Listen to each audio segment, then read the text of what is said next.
D'autre pain quotidien, le 31 mars 1922.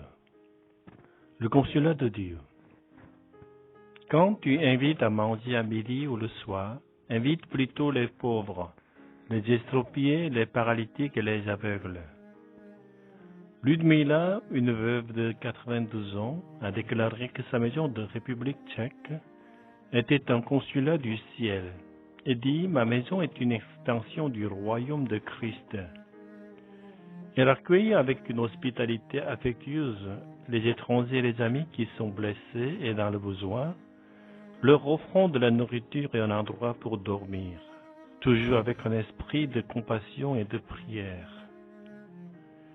Elle compte sur la direction du Saint-Esprit pour l'aider à prendre soin de ses visiteurs et se réjouit de la manière dont Dieu répond à ses prières. Ludmila sert Jésus en ouvrant sa maison et son cœur, contrairement à l'éminent chef religieux, dans la maison duquel Jésus mange un jour de sabbat.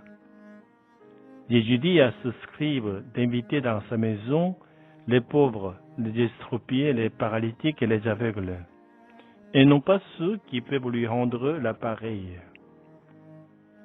Alors que les remarques de Jésus laissent entendre que le pharisien héberge Jésus par orgueil, Ludmila invite tant d'années plus tard des personnes chez elle, afin qu'elles puissent être un instrument de l'amour de Dieu et de sa sagesse. Servir les autres avec humilité est un moyen pour nous d'être des représentants du royaume des cieux, comme le dit Ludmila. Que nous puissions ou non fournir un lit à des étrangers, nous pouvons faire passer les besoins des autres en priorité sur les nôtres, de différentes manières et de manière créative. Comment allons-nous étendre le royaume de Dieu dans notre partie du monde aujourd'hui? Comment crois-tu que le pharisien a réagi lorsque Jésus lui a dit de se comporter différemment? Que fais-tu pour que les gens se sentent les bienvenus? Jésus, merci d'avoir à cœur ceux qui sont dans le besoin.